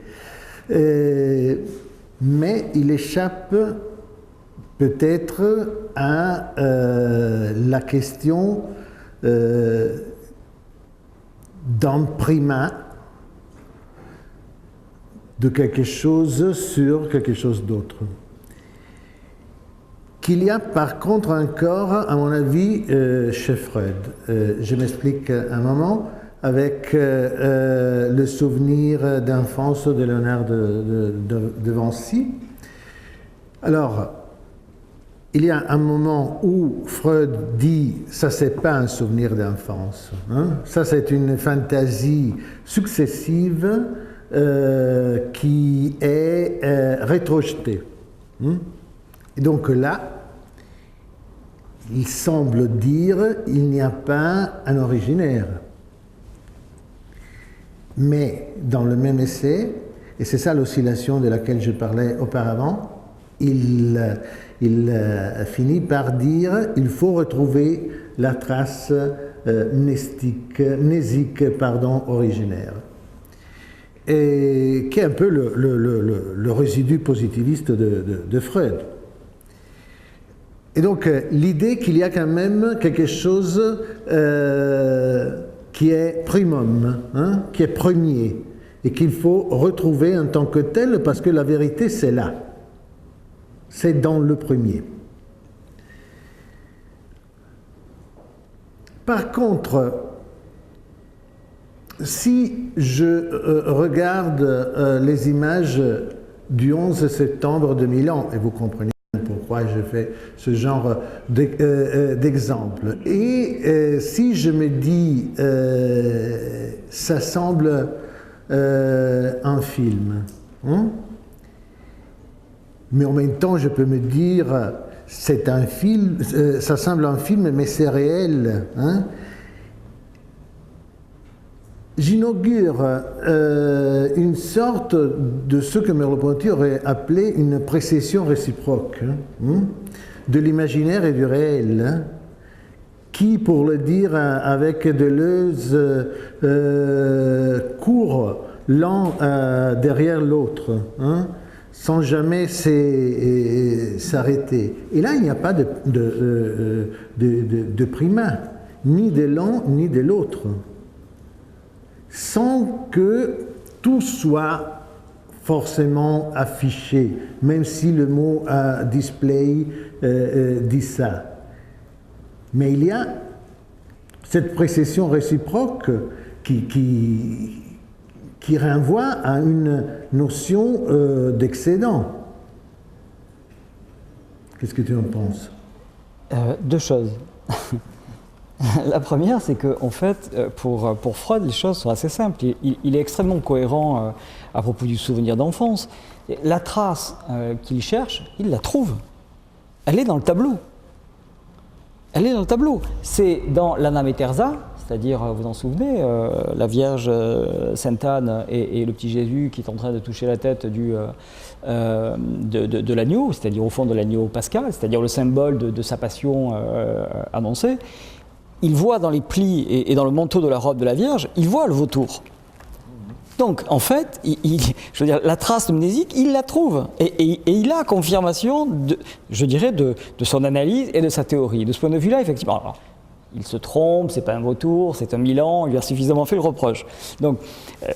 Donc là, je dirais qu'il est absolument cohérent avec lui-même, à ceci près qu'il s'est trompé, il n'avait pas la bonne source, enfin en tout cas pas la bonne traduction de l'italien vers l'allemand, et que le mot Milan a été mal traduit. Donc, tout l'échafaudage archéologique qui repasse par l'Égypte ancienne et qui lui fait dire effectivement qu'il y a au fond une origine qui double celle du sujet dans l'Égypte qu'on va pouvoir... Au fond, ce qu'on a ici, mais évidemment de manière peut-être mieux construite, c'est-à-dire on pourrait presque dire que Mankiewicz comprend mieux que Freud ne se comprend lui-même dans cet usage d'une trace mnésique qui, au fond, travaille le souvenir écran. Donc, de ce point de vue-là, il me semble que Freud est relativement cohérent. Et je trouve magnifique en même temps. Il a dû être fou de joie quand il a découvert. Et en plus, on le voit, c'est extraordinaire. Il a tort, mais on ne peut pas voir ce qu'on voit. C'est-à-dire qu'il y a en effet, en se penchant un peu comme ça, il y a un vautour. Hein. Enfin, en tout cas, il y a un Milan. Bon. Donc c'est quand même troublant. Il a à la fois tort et à la fois on voit la raison de son tort. Ce qui me frappe un peu, c'est quand tu dis. Les événements du 11 septembre, c'est un peu comme un film. Mais qu'est-ce que ça veut dire en fait, comme un film? Qu'est-ce qu'on veut dire par là, quand on dit c'est comme un film? On veut dire qu'au fond, c'est des images qui, d'emblée, sont douées du pouvoir de fiction, ou d'un pouvoir de fiction, ou au contraire, c'est parce qu'il y a d'emblée quelque chose qui emprunte les formes cinématographiques, mais au fond qui ne sont jamais que celles avec lesquelles on a l'habitude de penser les images, c'est-à-dire il y a du montage. Lorsqu'on est passé par exemple d'un événement à l'autre, de la première tour à la deuxième, il a bien fallu couper, remonter, revenir, etc. Même si effectivement dans le filet des événements, l'un arrive après l'autre. Mais entre-temps... Non, c'était une manière pour un autre exemple de ce qu'on disait à propos de Deleuze. C'est-à-dire, derrière des images, il y a des autres images. Je regarde les images du 11 septembre et je me dis, mais c'est comme un film catastrophe. Et donc, il y a des clichés, des images clichés. Ceci dit, oui et non, parce que véritablement,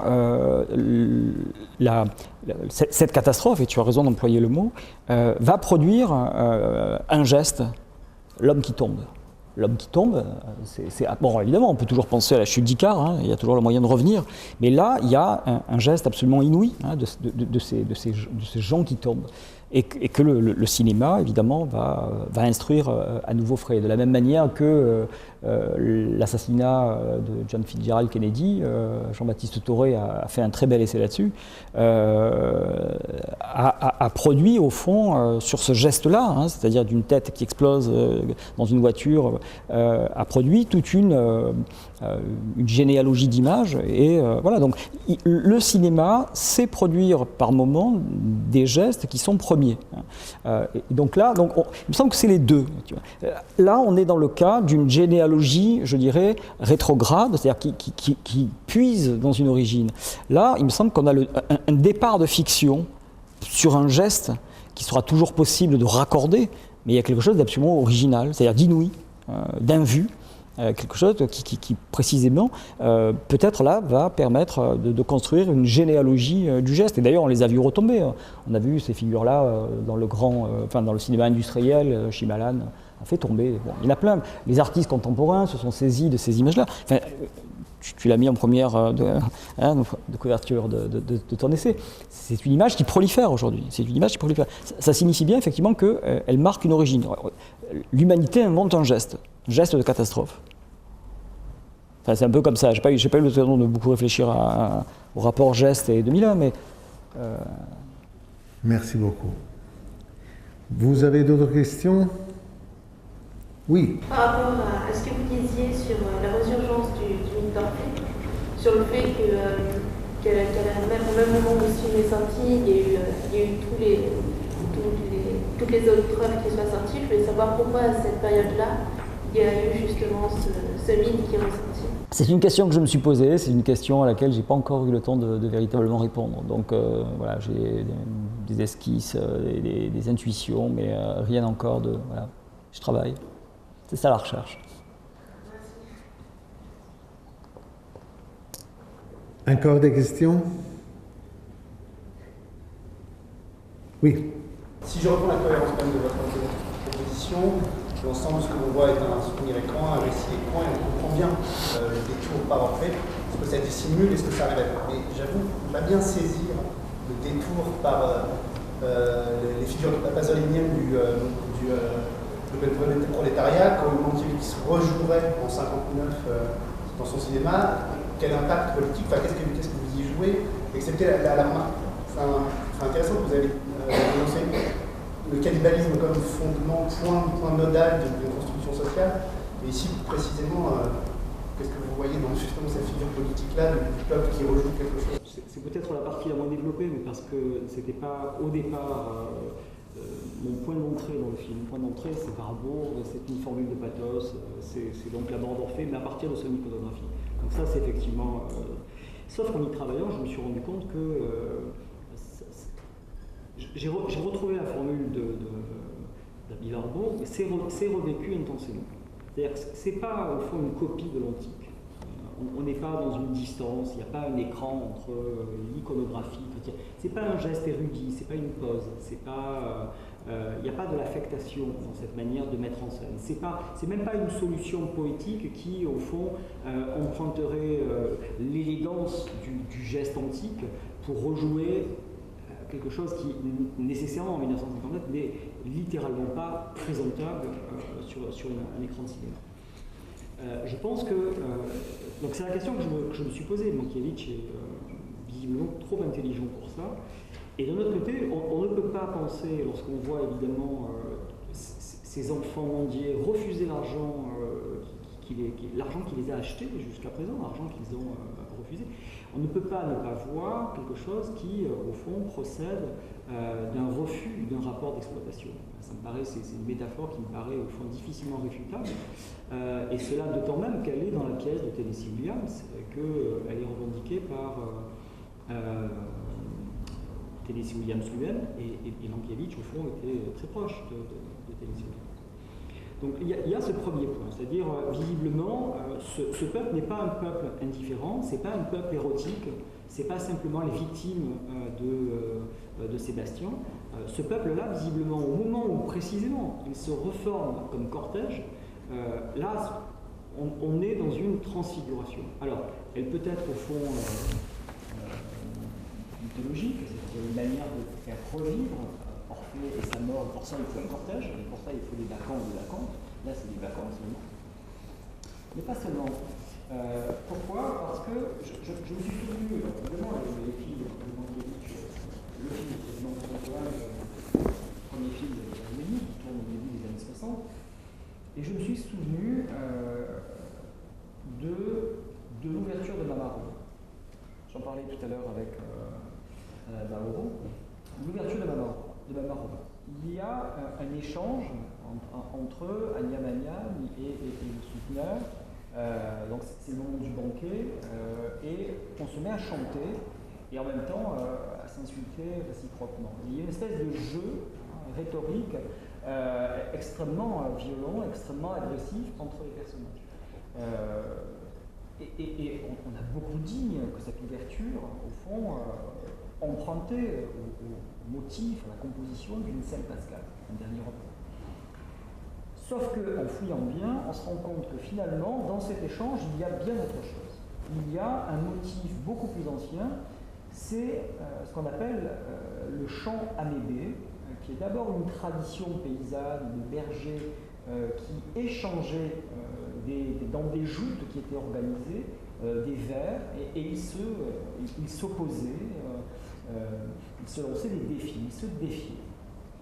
Ces chants amébés, donc comme tradition rustique, comme tradition populaire, deviennent ensuite, sont repris par la poésie. Virgile, Ovide vont reprendre les chants aimés et les faire revivre. Donc on va leur donner cette fois, je dirais, l'écorce, la rhétorique de la littérature.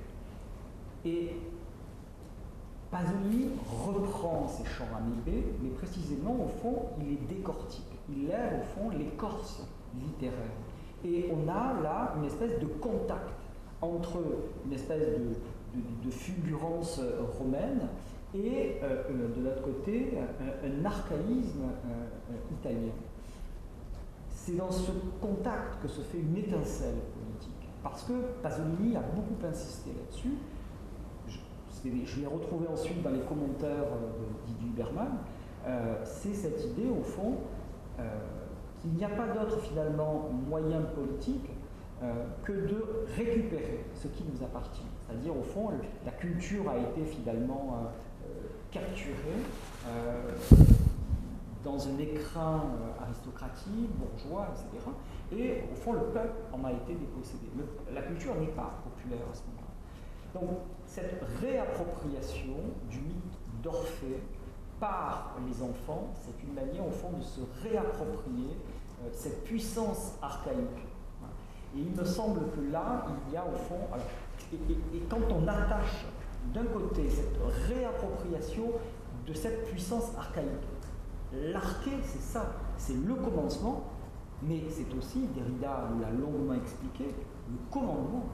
C'est-à-dire ce qui fait loi pour le sujet, ce qui fait loi pour une société. Commandement, c'est un geste politique. Autrement dit, faire retour à l'arché, c'est nécessairement, dans tous les cas, fixer un commencement et fixer un commandement. C'est-à-dire, au fond, c'est faire de l'origine une fiction politique. Et à partir de ce moment-là, quand on lit cette fiction politique du commencement, et qu'on la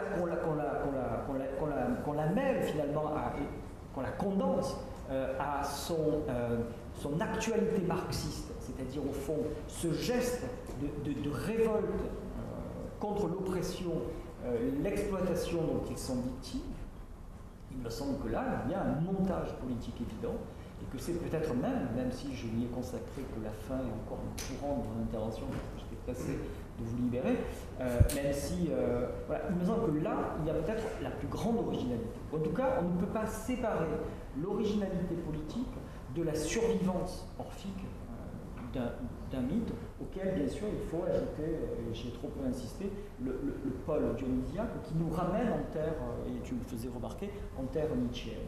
Et là, on se rend compte qu'on a un formidable film d'une intelligence incroyable. On savait que Mankiewicz était probablement le metteur en scène le plus intelligent de nous. Avec ce film-là, il en fait la démonstration définitive. Eh bien, merci beaucoup pour cette conférence de grande intelligence, laissez-moi le dire. Et merci à vous tous pour votre attention. Bonne fin d'après-midi. Au revoir.